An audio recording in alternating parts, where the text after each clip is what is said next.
Welcome back. तो election commission case Imran Khan के नाकाबिले ज़मानत वारंट गिरफ्तारी जो है वो जारी हो चुके हैं। गिरफ्तारी का हुक्म दिया जा चुका है और ये भी कहा गया है कि कल 10 बजे से पहले जो है वो गिरफ्तार करके पेश किया जाए।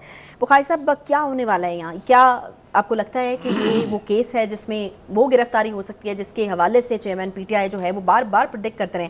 वो कहते हैं कि कभी भी किसी भी केस में जो है वो गिरफ्तारी हो सकती है। अगर यही मामला है तो फिर आज की रात तो बड़ी इंपॉर्टेंट है अगर सुबह 10 बजे पेश करना है। देखिए, पहली बात तो ये है कि मेरे ख्याल से अगर मेरे बस में हो तो मैं पीटीआई के चीफ को एक गोल्ड मेडल पेश करना चाहता हूँ।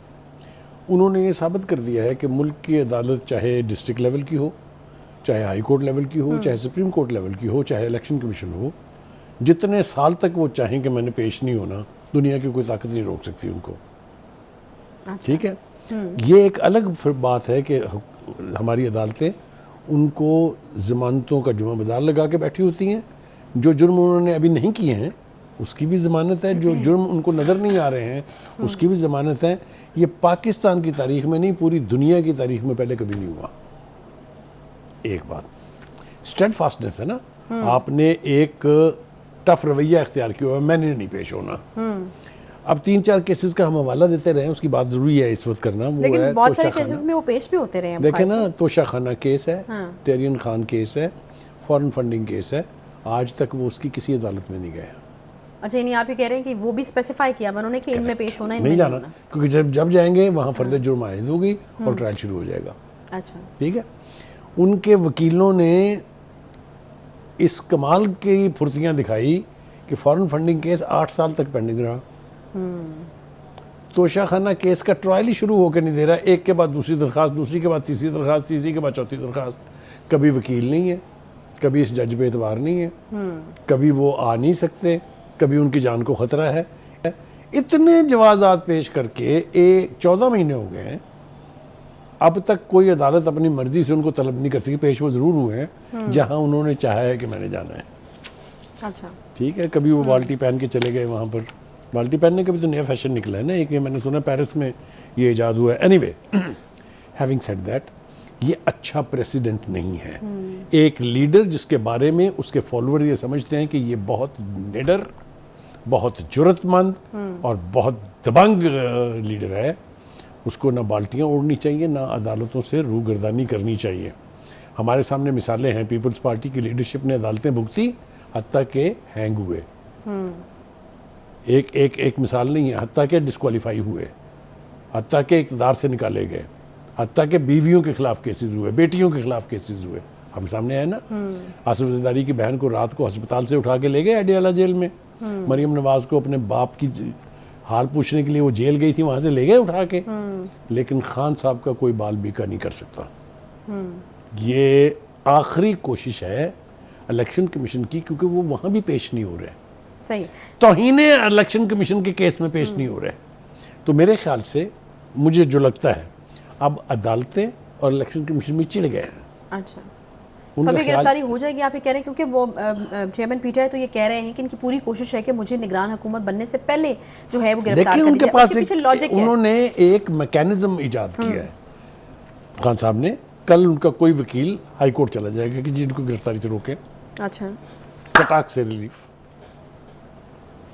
अच्छा, तो ये कितनी, एक दफा नहीं, दर्जनों बार हुआ है। ये दर्जनों बार उनके वारंट गिरफ्तारी जारी हुए हैं। नहीं बुखारी साहब, मैं क्या समझूं? आप ये कह रहे हैं कि वो गिरफ्तार नहीं हो सकते, भाई वो नाकाबिले गिरफ्तार हैं, उनको कोई हाथ नहीं लगा सकता। वो बार बार कह रहे हैं कि मुझे कभी भी किसी भी केस में गिरफ्तार कर लिया जाएगा। जब तक अदलिया फैसिलिटेटर का किरदार अदा करती रहेगी, खान साहब को पाकिस्तान में कोई गिरफ्तार नहीं कर सकता, पीरियड। ठीक है जी।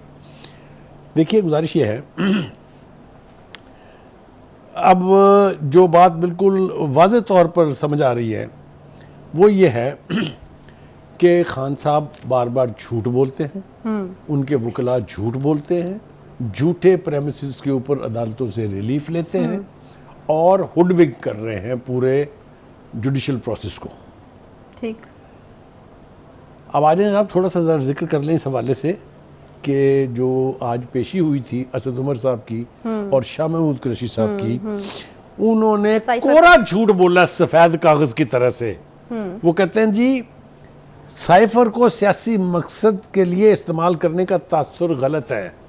मेरी तरफ देखें, इस्लामाबाद में वो जिस जलसे को कहा था कि लाखों का मजमा है, जिसमें वो कागज लहराया था ऐसे करके, क्या कहा था उन्होंने? ये साजिश है, ये साजिश अमेरिका ने की है, ये वोट ऑफ नो कॉन्फिडेंस जो है ये साजिश अमेरिका की इम्पोर्टेड है, याद है? और क्या होता है जी सियासी इस्तेमाल? तो कोरा झूठ बोल रहे हैं। आगे चलिए। वो ये कहते हैं कि जी वज़ीर आज़म की ज़ेर सदारत जो इजलास हुआ था उसमें साइफर को तस्लीम किया गया था कि साइफर है। यस, साइफर था, सही है, लेकिन मैंने जैसा पहले भी कहा था प्रोग्राम में, उसकी 5 कॉपीज आती हैं। उसकी 2 कॉपीज जो हैं वो एक DGISI को जाती है, एक चीफ ऑफ आर्मी स्टाफ को जाती है। उसके ऊपर उन्होंने फिल फॉर एक्शन इनिशिएट किया और पाकिस्तान की 2 एपिक एजेंसीज जो हैं MI और ISI, उन दोनों को डिप्यूट किया कि आप पता लगाएं, इन्वेस्टिगेट करें डीपली इसमें कि इसमें कोई साजिश का एलिमेंट तो नहीं है। उन्होंने रिपोर्ट बैक किया कि देयर इज नो साजिश at all except for words जो इस्तेमाल हुए हैं साइफर में, they were unguarded, undiplomatic and objectionable. Fine. ये आज तक किसी बंदे को आपने हुकूमत के कहते सुना है कि ये बात झूठ है? ये तो है, ये तो फैक्ट है। लेकिन उसमें जो साजिश का ताल्लुक है, फिर उसके बाद वो हवाला देते हैं कि कौमी सलामती के इजलासों में भी इस साइफर को तस्लीम किया गया। फिर वो ठीक है। उन दोनों मीटिंग्स में भी इसके ऊपर गौर गौस हुआ और ये तय किया गया कि डिमार्च किया जाए, यानी आप अमेरिका को थोड़ा सा गुस्से का इजहार करें कि आपकी ये हरकत हमें पसंद नहीं आई है। लेकिन में और हुकूमत गिराने की साजिश में ज़मीन आसमान का फ़र्क है।